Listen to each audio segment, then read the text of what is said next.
So welcome to Melbourne. It's a Thursday evening here in early March. I'm here at the ProsTIC Preceptorship. This is a biannual meeting of PSMA Theranostics run by the Prostate Cancer Centre of Excellence at Peter MacCallum Cancer Centre. So this is the drinks reception here on Thursday evening. Delegates are gathering on the eve of the meeting. There's already been some pre-meeting sessions at the Peter MacCallum Cancer Centre, but we're now in downtown Melbourne at the Ridges Hotel, where the main conference will be held for the next couple of days. So we're going to be bringing you some highlights from the ProsTIC Preceptorship, so any of you interested in PSMA imaging and especially Theranostics for prostate cancer will hopefully enjoy hearing us chat to some of the experts and indeed some of the delegates who've gathered from around the world to learn a bit more about PSMA Theranostics. Let's go and see who we can find.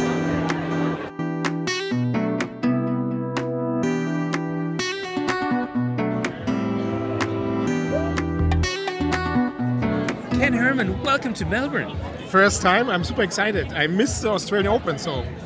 You'll have to come back again. So it's really good to welcome my friend Ken Herman here. He's a nuclear medicine physician from Essen in Germany, where my very good friend Boris Hadashik, urologist, works with you very closely. And Boris was here with us recently in Melbourne, came on GUcast, did a great podcast as well. And for a long, long time, we've talked about the way urologists and nuclear medicine physicians work closely together. And the way you work with my friend Boris is almost a classic example for me of how urology and nuclear medicine can work together on this common shared interest of prostate cancer. So welcome, it's great to have you at the ProsTIC meeting. I'm very happy to be here. It's indeed, Boris still raves about his trip to Melbourne. I just sent a picture to him with Michael and Renu, and he was very jealous. And actually, we always joke around, we always say we try to be as popular and as famous as Declan and Michael in Australia, to be the European version of Declan and Michael. Yeah. So look, it's great to see you, and you're a friend of the podcast. You've been on a few times in the past, but you're here for the ProsTIC meeting as one of our international faculty. So can you tell me a little bit about what you're looking forward to in the next couple of days here? I mean, there are a couple of things. I think it's, first of all, I think the ProsTIC initiative is something absolutely outstanding. Bringing together all the different people, training all the different specialties, and also reaching out. Today was a consumer meeting. You call it consumer meeting. For us, it really makes patient involvement, training of nurses. I think it's absolutely fantastic. For us, and I'm not very serious about this is a benchmark for us. And that's why I'm very excited to be here, to see. And I always believe, there's a nice saying from Pablo Picasso, who just said that good artists try to reinvent themselves, expert artists copy. And that's what I'm doing. I try to be an expert artist, I'm trying to copy a little bit. And enough of this nonsense, you're far too modest. We all know that this whole field of prostate cancer theranostics came from Germany, came from pioneers in Germany, and I know you have a huge volume centre, but nice of you to make the nice comments. But I know while you're down here, we want to know what is coming next in theranostics, and I know you have some strategic grants between Melbourne, US and Essen, but can you look 1, 2, 5 years into the future and tell us what will be getting us excited about prostate cancer theranostics then? What will we be talking about on a practical level in 2, 5 years' time? It's an excellent question. There are different layers to this. First of all, you mentioned technical grant. I think it's very important to mention. It's great support by PCF, where we really try to drive the next wave of prostate cancer therapy. In this case, really trying to expand to a new radionuclide. In this case, really looking at lead. Lead-212 is an alpha emitter, has a very short half-life, gives up or goes along with a couple of potential upsides, but also downsides. I believe in the upsides, so we can change the dosing, we can change the sequencing. But of course, this always sounds very nice in theory, but we have now to do the work preclinically and clinically to really show that there's potential added value. It's one thing. The second thing is, I'm very grateful there are always different talks, and Michael asked me not to talk about staging of prostate cancer for the 25th time, but he actually gave me the opportunity to talk about new targets in prostate cancer. And to be honest, there are a couple of new targets, right? We talk about HK2 or Kelly-Green 3, which is a very promising target currently in clinical translation with Janssen. Then, of course, GPR, the gastrin-releasing peptide receptor, quite interesting, especially in PSMA negative patients. We talk about FAP. FAP might also potentially play a role. Then we talk about neoendocrine prostate cancer patients. Some people hope that DL3 might play a role there. Overall, also, and I'm not going to disclose which target, but Peter Mac is also working on a very innovative target, potentially, especially in the subgroup of neoendocrine differentiated prostate cancer. So I think there's a lot of movement in the field. In addition to this, and we mentioned this before, we have the good chance to expand our collaboration in urology and nuclear medicine beyond prostate. I think kidney is going to be one, CA9. There's a very, I think, very nice imaging compound, girentuximab with zirconium 89 labeled, very exciting prospective phase 3 data. There are a couple of other compounds. The first in human paper was recently published by Peter Mack with the Debiopharm compound in CA9. I think this is something which shows us diagnostically for sure, therapeutically hopefully as well. And then of course bladder cancer. I think there are a couple of very nice targets bladder cancer as well. So I think that when we talk about theranostics, if we just focus on what we can do together in GU, I think we have a lot of work to do. Amazing. And then of course breast cancer, colorectal cancer. I think if we do this as good as we have done this in prostate cancer, we should not be worried about our job. It's just amazing. You know, I'm almost breathless listening to him list out that reel of exciting opportunities that are ahead in theranostics in GU. And it's very true. You know, you think back to 10 years ago, Ken, when theranostics didn't exist in prostate cancer really at the start of it. And, you know, I just think the world is a much more exciting place for the fact that there's been so much progress so far. And it still feels, just like you said, that we're just at the very start of the theranostics revolution in GU oncology, certainly prostate cancer. And I'm really, really excited to hear about the new targets and the combinations and so on. So that's a key part of this meeting. And thank you very much for coming down. I need to make one more compliment, Declan, is because you said, you know, theranostics is only a success because urology was ready for it. And I want to thank you as a representative of urology that you let us be at the table to discuss with you as nuclear medicine, accepted at eye level. I think it's very important. It will be much more complicated for breast cancer. It will be much more complicated for colorectal cancer. That's why, Declan, thank you very much. Very good. A big love in here between nuclear medicine and urology. Let's go and have a beer. Thank you. So David, I've tracked down a couple of delegates who are here at the meeting. What's your name? Hello, I'm Jamila Gomez from Manila. I'm Maria Gomez, also from Manila, but we're not related, even if we have the same surname. So tell me, so what do you do, Jamila, and why are you at the ProsTIC meeting? Well, it's my first time in this ProsTIC meeting, and I'm a doctor of nuclear medicine, and I'm here for theranostics. I have lutetium therapy patients, and it's really for their benefit. That's why I'm here. And I remember I met you at Peter Mack last year. You came and spent some time with Michael Hoffman and the team here, didn't you, before you went back to Manila? Correct. Yeah. It's a lovely experience. It's an amazing experience. So can you tell us a little bit about theranostics in Manila? Are there prostate cancer theranostics programs getting up and running? I have lots of good friends in Manila, as you know, and there's a lot of prostate cancer up there. Correct. Well, as we all know, as with Asian countries, it's more of the cost that's the limiting factor. Yeah. But indeed, I think more than 200 cases have been given of lutetium therapy. Oh, wow, already? Yeah. Yes, and correct. Where? In Manila, presumably? Well, in St. Luke's, and soon in National Kidney and Transplant and other centers. Are getting going. I think this is very exciting because this preceptorship is designed to help programs that are just getting going, really take your program to the next level, you know, the logistics, getting the patient selection. And what about you, Maria? What do you do and why are you here at this meeting? So I'm a nuclear radiologist. Yeah. I work with 2 private hospitals and then 1 academic institution. In Manila? The academic institution is south of Manila. Yeah. So I'm here, we're planning to set up theranostics in our 2 centers. So I'm here to benchmark and to learn about what else we can offer the patients. And I think the other thing is you do build good linkages now that physical meetings are back, and you can speak to all the people who are key radiopharmacists, chemists, nuclear medicine technicians, specialists who are experienced in theranostics. So I hope over the next few days you really benefit from that and you can really grow your programs back home in Manila. I'm sure we will. Yes. Great. Have a great couple of days. Thank you for having us.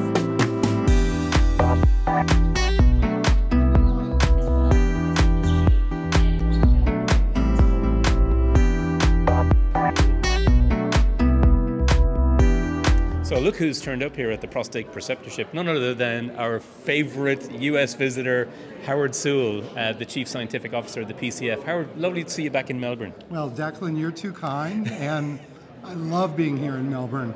Well, we love having you here, and you have very strong links for all sorts of reasons, but especially for this preceptorship. We're at the ProsTIC Preceptorship because it was through your real vision to enable a centre of excellence at Peter MacCallum Cancer Centre that ProsTIC even exists.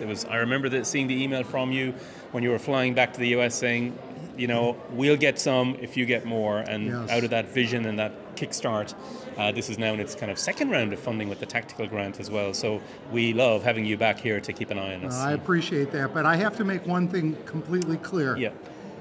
We don't give money. People compete for our money. Yeah. And your team, Michael Hoffman and all the rest, the medical oncologist, Shanine Sandhu, every penny they've received, they have viciously competed for.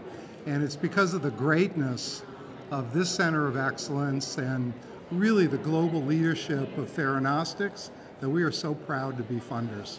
Thank you so much. And you've been there from the very start with Theranostics as well, and continue to be. So we have a number of PCF young investigators here at the meeting. We do. And boy, is that competitive, we all know. And when you get a PCF young investigator grant, you know that you really have done something it's special. It's like an Academy Award of sorts. It sure is. It kind of is. It's amazing. And it's a cohort of people that they can be proud of, and we give them community and all kinds of support. So the money is one thing, but the support we give them is what's really special about it. So what I want to ask you about is, of course, PSMA Theranostics is pretty much mainstream now for men with very advanced cancer, but it's a really exciting area, isn't it? That's what this meeting is about. It's a bit, for people like me, I want to see, what do these experts tell us about what's coming next? Where is Theranostics going? What new agents? What combinations? How do we select patients better?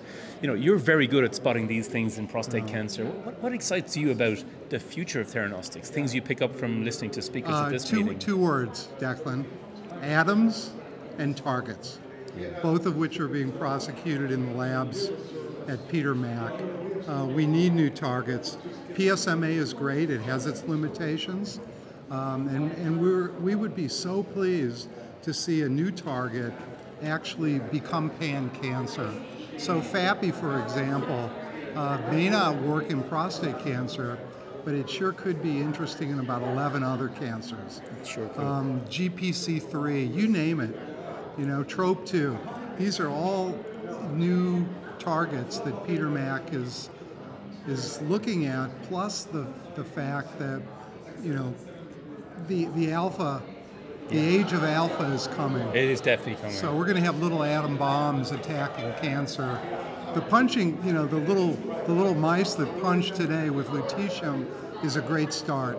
Got to start somewhere, but the end game is going to be little A-bombs. I totally agree. I think we're only at the start of this journey. We are. And I think what's been fabulous about lutetium, not just that it has made a difference, of course, to many of our patients, thankfully, continues to, but it's kind of shone the searchlight of that whole nuclear medicine industry. All these amazingly talented people, these physicists and radiochemists who are working in laboratories tweaking peptides, their focus is now big time switched into prostate cancer. And the funding's coming in, industry's coming in. So that's why I think you're right. We're at the start. Targets, atoms, because these very smart people who, up until 10 years ago, really were not looking very much at prostate cancer. Well, the whole field of nuclear medicine was, I discovered it for the first time in the sub-basement of UCLA.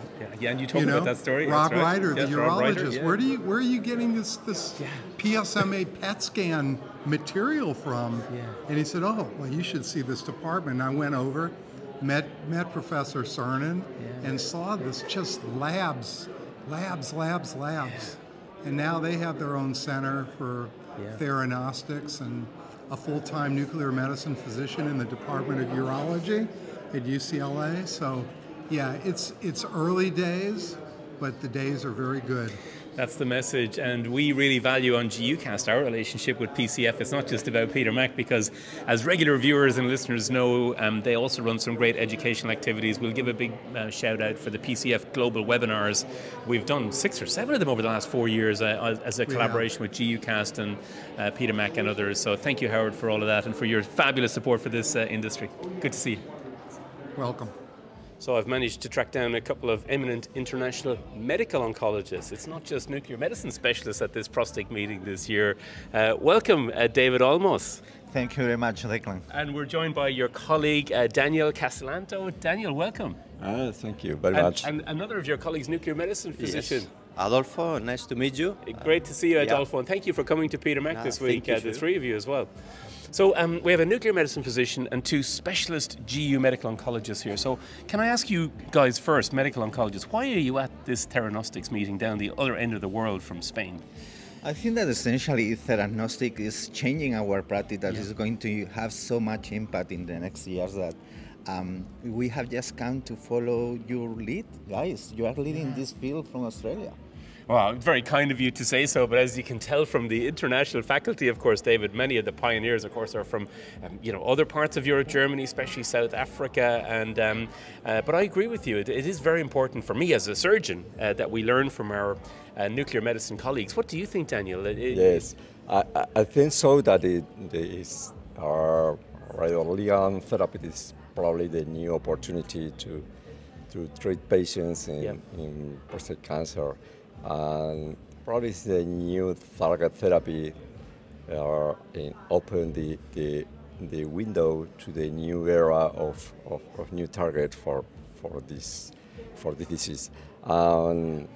This preceptorship probably this is a good example to design and develop of new data, new results in radioligand therapy. I agree with you, because when we go to normal GU oncology meetings or so on, it's still very much about lutetium, PSMA and certain applications. But you come to a meeting like this and you're hearing these physicists and these pioneers, and they've left all that behind almost already. So I think we're only at the start of this whole business, certainly in prostate cancer, David. Yes, and it's amazing how much data people is sharing, that data that are not published. So they are really disseminating the knowledge and sharing like the true scientific community has to do. So it's really amazing the work that is done here. And you're not frightened by it. I mean, you're not really down here just to keep an eye on them and make sure they don't put people like you and me out of business, these clever nuclear medicine physicians. Not really. I always follow what my mentors in Marsden did, is that if the people that are around you grow, you can grow with them. So. You can grow with them, exactly. So Adolfo, are you enjoying this meeting in Melbourne? I mean, you're already a nuclear medicine physician. You know a lot about this stuff. Yes, of course. It's a great city and a great organization, and it's a great opportunity for us, because we just start treat the patients with lutetium. Yeah, in your center? Yes, in many hospitals in our country, only inside the clinical trials, but just start in routine. Yeah, and it's an amazing opportunity to see other options. Opportunity to start with actinium or alpha therapies. It's a great meeting. Thank you for... Look, one of the things I like about this meeting is it's sort of to enable people to develop a theranostics program and grow it or make it better or more efficient. So there's a lot of lectures from physicists and chemists and nurses and so on. But of course, it's very difficult to come all the way to Melbourne for that type of meeting. And Michael Hoffman just said to me that all these lectures are being videoed, and we're going to put them all on YouTube and just make them freely available. So do you think many of the lectures you've seen here this week will be of help in your theranostic center as you try and grow it and develop it and do research within it? Yes, of course, because this is new for all the world, and probably you are the starter, and the rest of the world follow you. No, it's true. And we develop, for example, a new therapy area in our department in nuclear medicine in Madrid, and we are involved in the physical new infrastructure. Yes, the whole program of development of new radioligand therapy. You're not just closing down the day oncology beds because you don't need them anymore because they're taking over, are they? Yes. No, look, so it's great, and I must say I've really enjoyed the conversations with people to learn what's going on in your country, how are you doing training, what's the reimbursement situation, what's the trial situation, and I hear all these lovely conversations going on. So that's the beauty of physically coming, I think, is you do get a lot of knowledge from these conversations, David. Yeah, of course. The lectures are great, but also it's great the interaction, the opportunity to discuss and get experience and get direct feedback for your question with the people that is doing one thing or other, the people that have more expertise on you. So that is the great thing about coming to the conference, not just the lecture, it's the interaction. Yeah, I totally agree with you. And we should see more of that. And the meetings we normally go to, geo-oncology meetings, we're now seeing the nuclear medicine community really turning up in droves. So it's working both ways, and I look forward to that. I think we're only at the start of this whole theranostic wave in prostate cancer, maybe in kidney cancer as well, by the sound of it. And it's really great to have these multidisciplinary international colleagues all enjoying prostate. So thank you for coming down. Thank you for inviting us to participate in the MGT union.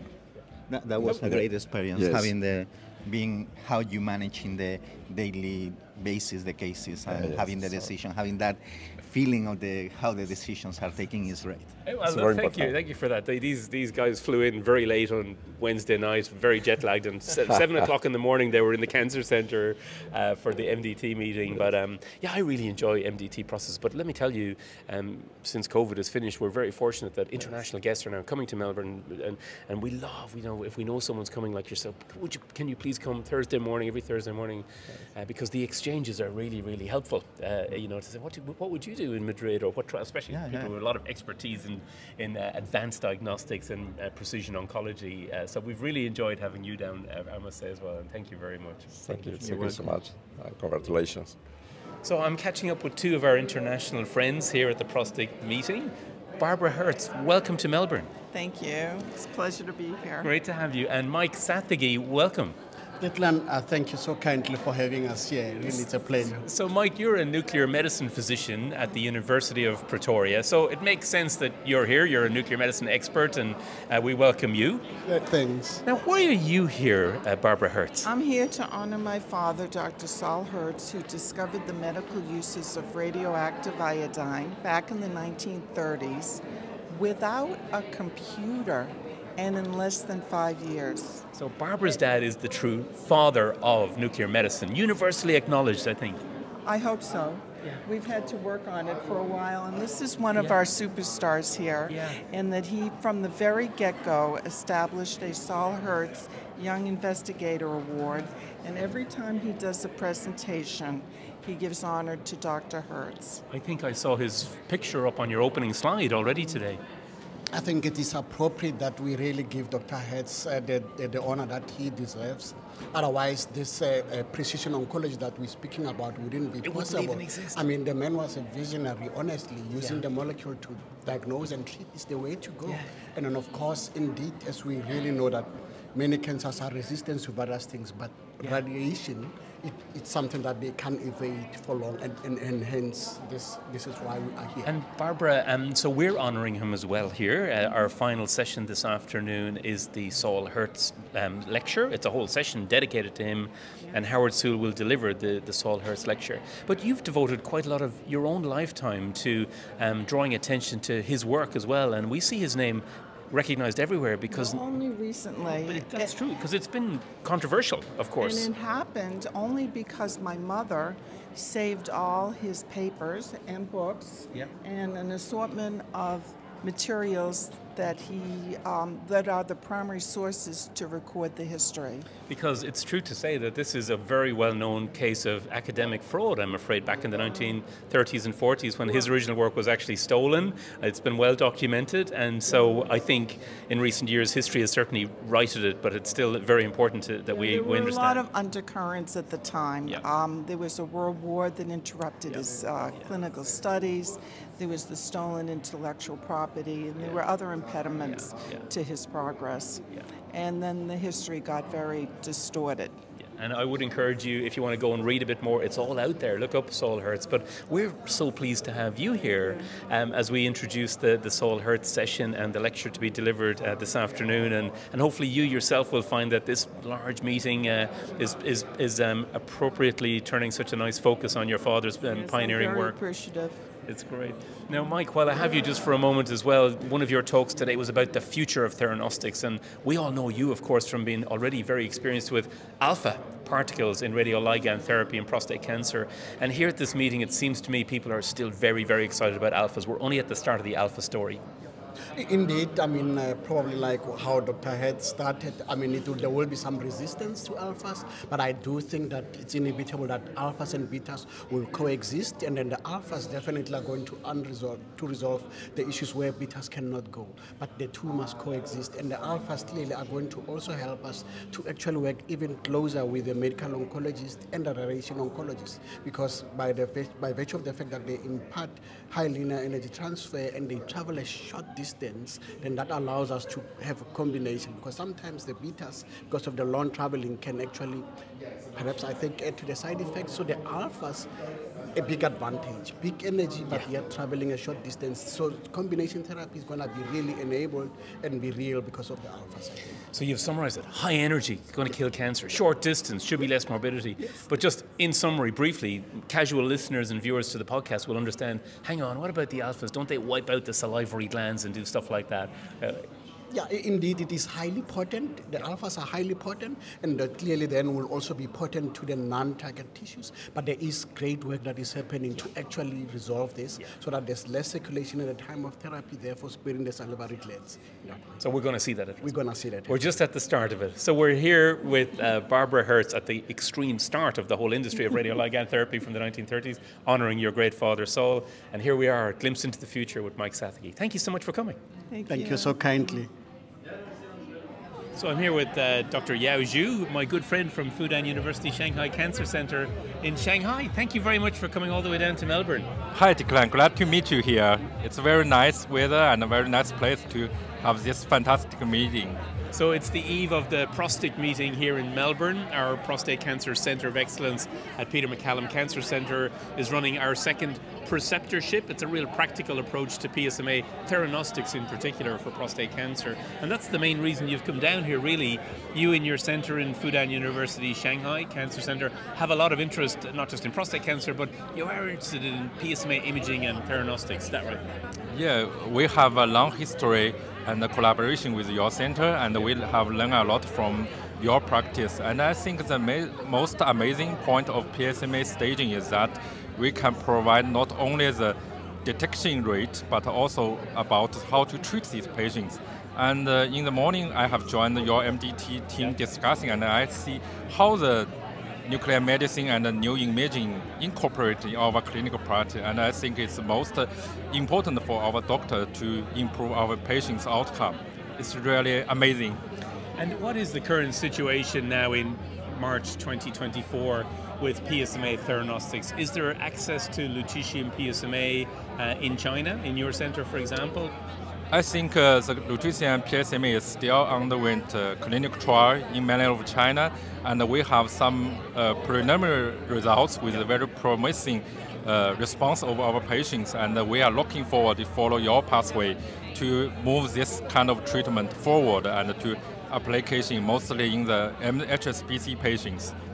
And the other reason you're down here, Zhu, is GUcast is now expanding to have a bigger footprint in China. And we've appointed you. Thank you for accepting our invitation to be our China editor for GUcast. And while you're here, we've brought you out to the studio and we've recorded the first of our special themed episodes. So do you think podcasting is a popular way for the Chinese urology and oncology community to learn about new techniques and have some knowledge translation? Is podcasting a popular thing? Yeah, I think the main goal of the medical education is trying to broadcast as wide as possible and as fast as possible. And I think GUcast is a leading role in this area. And I'm very honored to be the Chinese editor to broadcast GUcast in a more audience of our Chinese colleagues. And I think with your lead, we can produce more interesting and more cutting-edge knowledge to our colleagues, and it will result in a better patient outcome in the near future.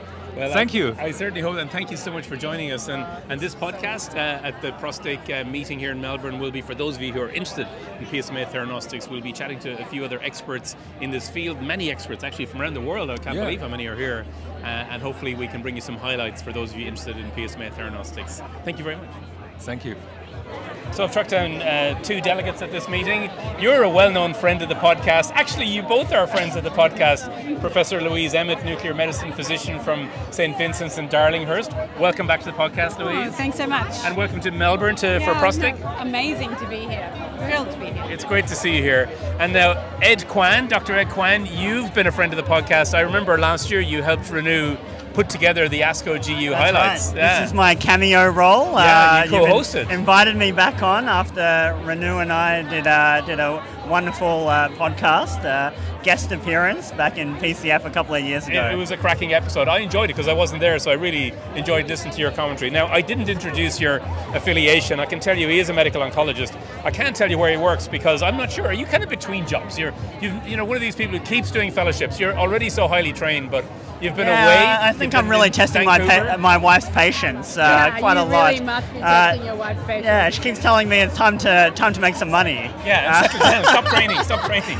So I am coming back to Australia. I'm currently Vancouver? in Canada at the moment, and I've escaped the Canadian winter to be in lovely Melbourne. But he's been doing some amazing work on Australian data, huh? Yeah, that's right. So will you tell us a little bit about that? What have you been doing? And also tell us, if you don't mind, when are you coming back, or what's roughly going to be the setup if you can? Yeah, absolutely, Declan. So I was through a lot of the work that we've been doing through ANZUP.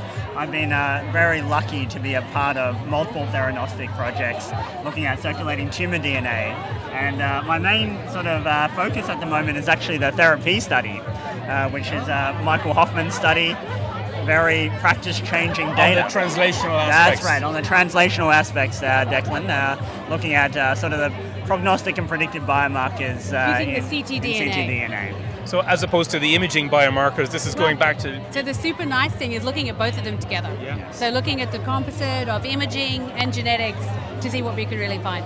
So during the study, can you just remind us, so the therapy study, which was published a couple of years ago, a multi-center randomized trial comparing lutetium PSMA against cabazitaxel, very active comparator in progressive MCRPC, which was one of the two trials, Vision being the other, that really established lutetium.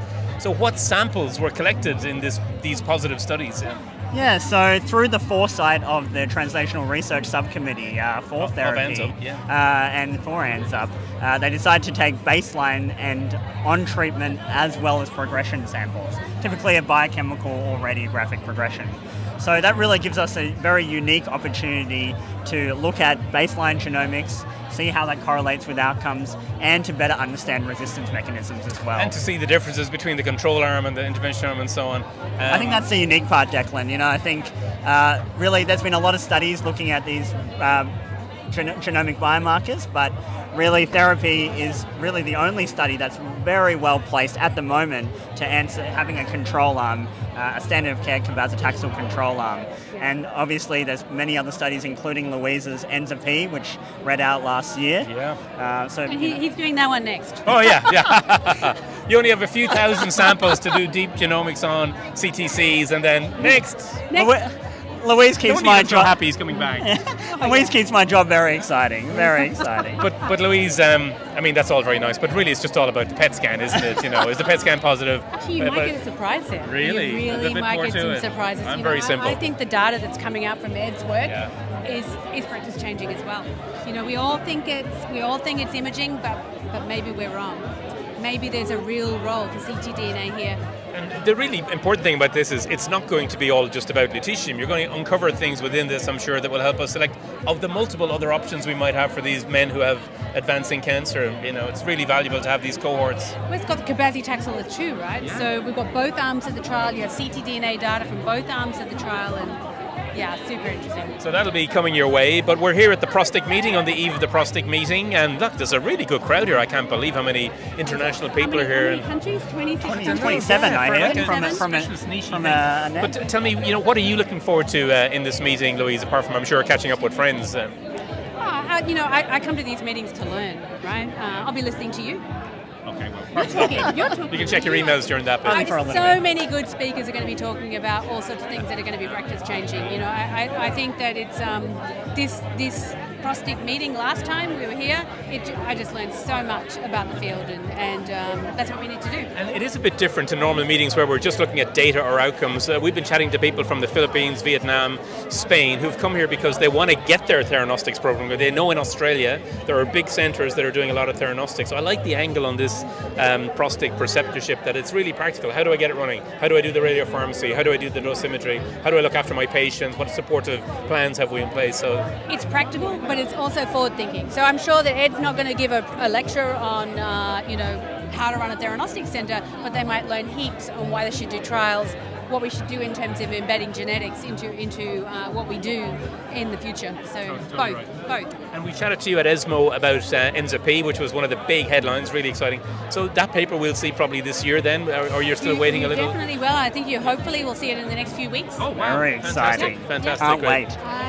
And in fact, we're cutting for overall survival in July, at the end of July. So we should have overall survival data by the end of the year. Fantastic. And finally, you did say you'd tell us, where are you coming back to work? I mean, you trained in a number of different Melbourne centres, including Peter Mac. Are you coming back to Peter Mac? Still a bit hush-hush. Oh, really? Declan. Transfer deals going through? Time will tell. Contracts being negotiated. All sorts of shenanigans going on. Join us. I've been watching a lot of Suits, so I can get my negotiation strategies up. But, you know, Melbourne's where it's going to be, so I'm so excited to be coming back to Australia and you know, sharing some of the work and experience and learning from all the He's so diplomatic. He's clearly playing off these Champions League sides against each other for who's got the biggest contract. But it'd be nice to have you in Australia, not just Melbourne, and welcome back. And thank you, Louise.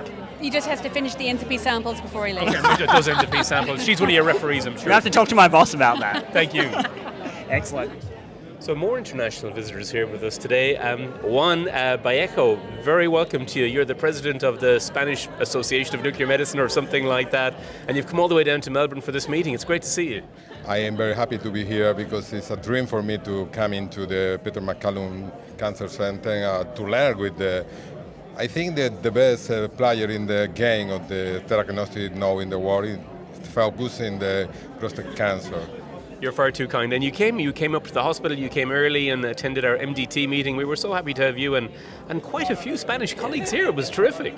I think it's the same in Spanish, the multidisciplinary thing is the same attitude, but the landscape is very different because we don't have the access to easy for the radionuclear ligands now because the rules is very narrow. I need to expect the approval for the agency. Is very slow process, but no use as a case-to-case evaluating for each patient. I had a good result because I think it's the future, but we only use now lutetium 177. It's the only access, and radium 223 don't have the possibility to use the alpha emitted at actinium or terbium. Is different. But the idea is to make like Peter MacCallum Center is our focus to make in the future like this. Fantastic. And we want to talk a little bit more about that in a minute, but I also want to introduce our other international guest, Danny Mina, who's traveled from Mexico to come to the meeting. You're originally Argentinian, I understand. Yeah. And you're a nuclear medicine physician as well. So Danny, welcome. Thank you so much. Thank you so much, Declan. For us, it's a dream. And it's a dream because being with the best is what we need. Yeah. In Latin America, one of the biggest issues that we have is about harmonization and education because it's pretty heterogeneous. So for now, we are trying to fix all these pieces and go forward with education with the best people giving us the support. And look, it's these types of events are very educational. I find it very educational. But look, this is the other side of the world for you. It's very expensive to get here and so on. So can you talk to us a little bit about some of the interesting initiatives we talked about yesterday that you're doing in South America to try and help educate us in this field of nuclear medicine and theranostics? Yeah, actually what we are doing right now is we cover from Mexico to the Patagonia with key opinion leaders taking care of the 3 steps that are urology, oncology, and nuclear medicine. And with this, what we are doing right now is trying to do free access to educational programs. That is, first of all, we had a platform, a website, then we have Twitter, of course, and after that, we are doing webinars for free to the people. And the last step for now, for this year, is the book. Because everything is in English, everything is not for Latin American people, and also it's not just about the language. It's because also we don't have enough information about the Latin American market. That is pretty different. The access is different. The molecules that we have are different.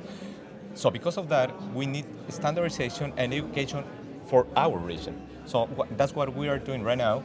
And with this book, we plan to bring the best of the world to Latin America in Spanish, taking the context of what we have in Latin America. I think that's fantastic because, of course, Spanish is such a huge language around the world, and we're getting a snapshot of it here with guests from mainland Europe, but also from South America, all Spanish-speaking.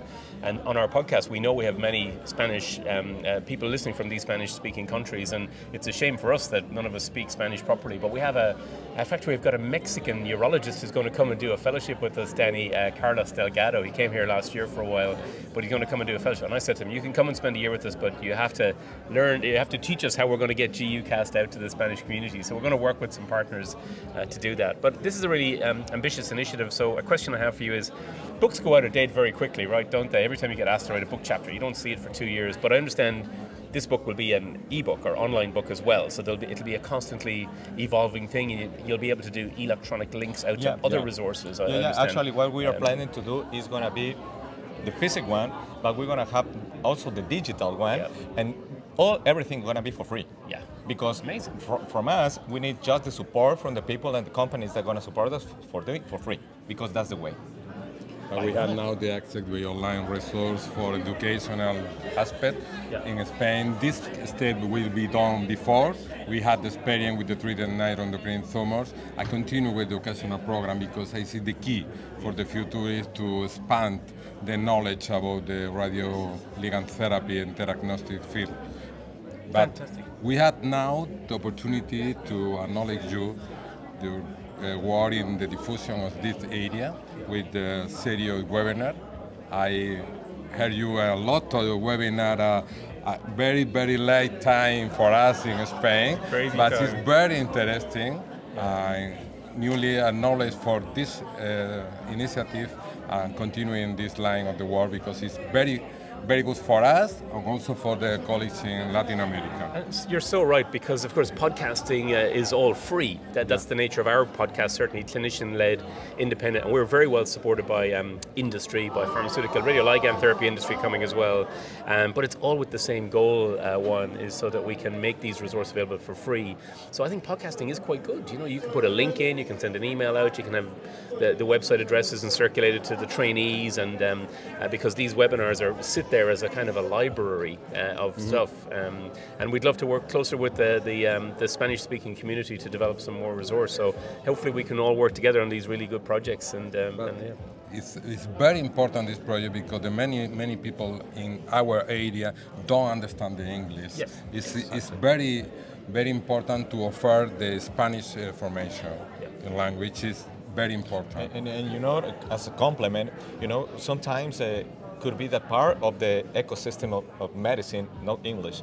But you know that we have acquisition, we have processing, we have everything about that. And many of the things that used to be simple, that just the acquisition, they don't know how to do it. So part of what we are trying to do is, okay, this is going to be the borders of how you can do the acquisition of the imaging, that's how you can process in Spanish and for free. Also the language area near to the Latin America, USA is a lot of different for the daily practice in the Latin area. Yeah, it's a different scenario, different landscape. Now finally, we were talking football last night. Did you see the Champions League draw early this morning? I think the Atletico de Madrid will retain the Champions League. But I had a dream. The Real Madrid lose the next match. Man City and Real Madrid again. Yeah, so my son woke me up early this morning and said, look, we're going to play Atletico Madrid if we get into the semi-final. I said, I'm going to talk to Juan about that. That's all we have. Thanks, great to see you guys. Thank you for coming down. Thank you. Now, this final few minutes of GUcast is best appreciated on YouTube if you've been listening so far on Apple or Spotify or whatever. That's because there was a very special disco-themed dinner on the Friday night at the conference. And yes, myself and my good friend Michael Hoffman got in the swing of it, along with a bunch of other guests. So we'll hear from Michael, and we will leave you playing out with some of the highlights of the meeting if you want to watch on YouTube. Also, a special thanks to our friends at Bayer in China, who support these conference highlights throughout 2024. We certainly hope you enjoy them, and we'll be back soon with more conference highlights from the EAU meeting in Paris. Professor Michael Hoffman. Hello, Michael. Hello. Well, do you recognize me? What do we think Michael Hoffman looks like with hair? And if you're listening to this on Spotify or Apple, have a look at the YouTube, because you've never seen Michael Hoffman quite like this I've just got to say, when I get invited to urology meetings, let's say, the European urology meeting. Yeah, something big. They expect you to bring a tuxedo. They do. They do. And here at nuclear medicine meetings, this is what we do. Check it out. This is it. I think urology should follow. So tonight at this dinner, we've just finished a lovely dinner. It's Bjorn again on the big screen, who are really, I think, one of the world's top ABBA tribute bands, and they're doing the conference entertainment. Hats off to you, Michael, and the nuclear medicine community. They're supporting prostate cancer. I think, yeah, so they're doing it as a favour. Absolutely. We're very pleased. Therefore, the dress code tonight, I'm afraid, is 70s. I'm loving it. I love you with hair on, Michael. You look Can I see your shoes, Declan? Yeah. I'm a little bit unsteady, I have to say. Wow. Yeah, I definitely feel a little bit unsteady with these. They're not even big platforms, are they? Like the semi-platforms. Anyway, Michael, before the music really kicks up, it's been really successful. We've chatted to quite a lot of people already. You've got about 400 people here from 20, 30 different countries. And it's not just chatting about prostate cancer, PSMA. It's like really in-depth. This is how to set up your Theranostics program. And also, this is what's coming in Theranostics. So what's your take home? Are you pleased with the... We're really pleased. We hope to have 200, and we've well exceeded that. And as you said, I think we've got people from almost 30 countries, and it's quite extraordinary. Post-COVID, there are people from Nigeria, South Africa, really way out places, and they're all really fans of what GU Oncology do at Peter Mac. They come and they're really into it. And I have to say, I've been eavesdropping on a lot of the conversations with people who are talking about collaborating and doing trials together and what about this like. And there's a lot of physicists and radiochemists and medical oncologists, radiation oncologists and so on. So it's kind of a melting pot for where we might go next with Theranostics and prostate cancer. Absolutely. It's exciting times. I think it's just the beginning. Sometimes we feel like we've been at this for 10 years now, I think. So we kind of feel like, is it the end of PSMA Theranostics? But I think it's just the beginning of the Theranostics revolution. What do you think? Well, I think it is. But it's almost enough for that for tonight, because I think the band are about to strike up, and I'm looking forward to seeing you on the dance floor in your flares and your hair and the whole lot. Well, thanks for coming, Declan, and supporting the preceptorship. It's been amazing. Thank you.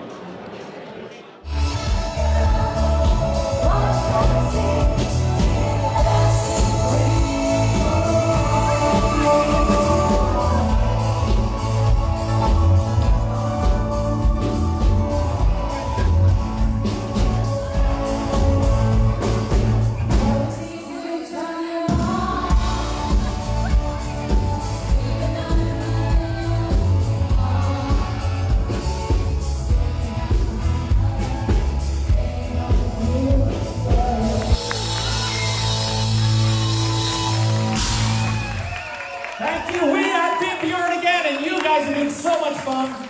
That's it. We're done. Thank you so much. Take care.